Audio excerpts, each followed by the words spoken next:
Warning: if you're over 60 in the UK, the next 90 seconds could change everything you thought you knew about your retirement income. The government just dropped plans that could quietly drain thousands of pounds from pensioners across Britain, and most people have absolutely no idea it's coming. We're talking frozen thresholds, means-tested benefit shakeups, state pension changes that sound generous on the headlines, but hit very differently when you do the actual maths on your bank account. Here's what nobody is telling you.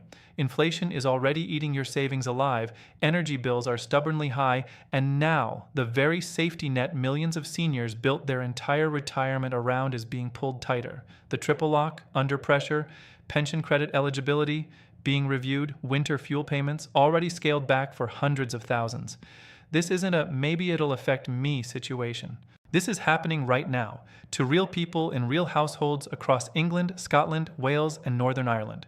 Whether you're already retired, approaching retirement, or you're watching out for a parent or grandparent, you need to understand exactly what these changes mean, what your rights are, and most importantly, what you can still do to protect your income before it's too late. We've broken it all down, clearly, honestly, and without the political spin. Don't let the government make these decisions in silence. If this affects you or someone you love, smash that like button right now and let's get this information to every senior in the UK who deserves to know the truth. Let's start with the big picture because context here is everything.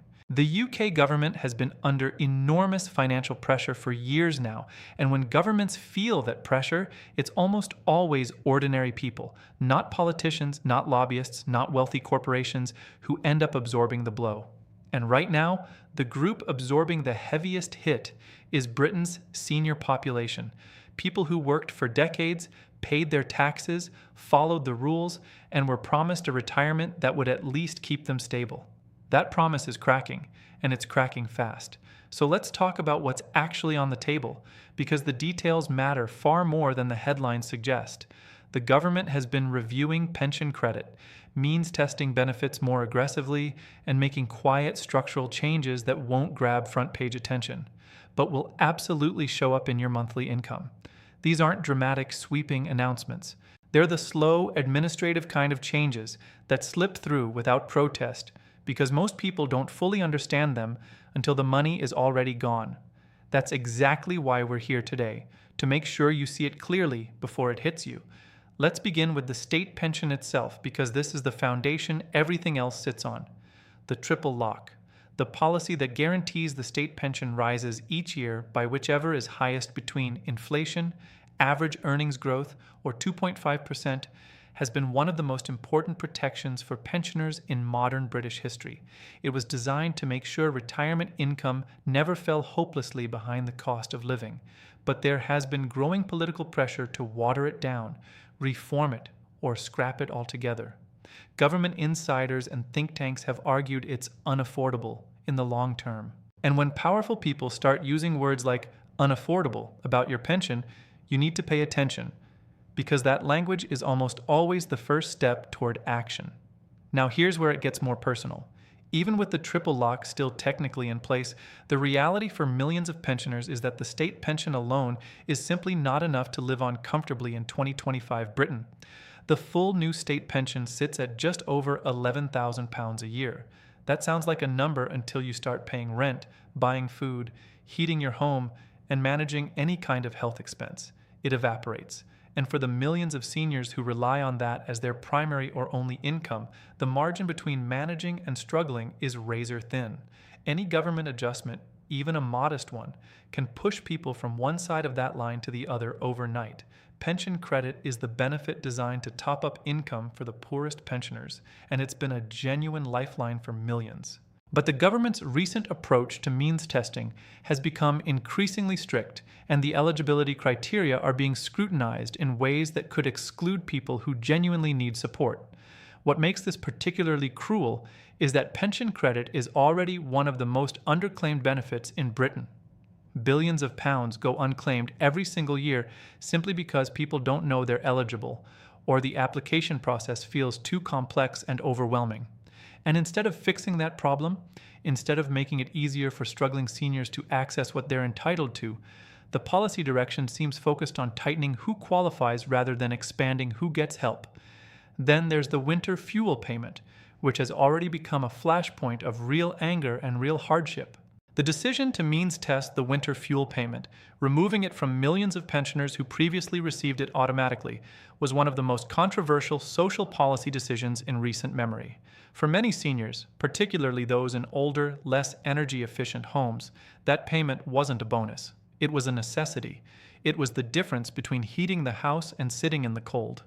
Charities working with elderly people across the UK reported sharp rises in distress calls after that policy came into effect, and the human cost of that decision is still being felt right now in communities across the country. And let's not forget the broader economic environment these changes are happening inside. Inflation may have come down from its peak, but the prices that rose during the cost of living crisis haven't come back down. Food is still dramatically more expensive than it was 3 years ago. Energy bills, while slightly lower than the crisis peak, remain far above pre-pandemic levels. Council tax keeps rising. The NHS is under such pressure that accessing care, something elderly people depend on disproportionately, is harder and slower than it's ever been. So pensioners aren't just facing these policy changes in isolation. They're facing them on top of a financial landscape that was already brutal. What should you actually do with this information? First, if you or someone you know is of pension age, please genuinely check, whether you're claiming everything you're entitled to. Pension credit, housing benefit, council tax reduction, attendance allowance, these are all benefits that go massively underclaimed among the senior population. The government's own figures show billions of pounds in unclaimed entitlements every year. Use the government's official benefits calculator, contact Age UK, or speak to a citizen's advice advisor. Don't assume you won't qualify. Don't assume you don't need it. Check. Second, if you have a private or workplace pension, now is the time to review it. Speak to a regulated financial advisor, not a salesperson, a proper independent advisor, and understand exactly what income you can expect, when you can access it, and whether your planning accounts for the likelihood that state support may be less generous in the years ahead. This isn't about panic. It's about being informed and prepared, which is the most powerful position you can be in. Third, talk about this. Share this video. Show it to your parents, your grandparents, your neighbors. The reason these quiet policy changes gain so little public resistance is because not enough people understand them clearly enough to push back. Awareness is the first form of protection, and right now the senior community in the UK needs people in their corner who are paying attention and speaking loudly. Because here's the truth that ties all of this together. The people most affected by these changes are often the least equipped to fight them alone. They're not on social media campaigning, they're not lobbying Parliament, they're at home, trying to make the numbers work, wondering why everything feels harder than it used to be.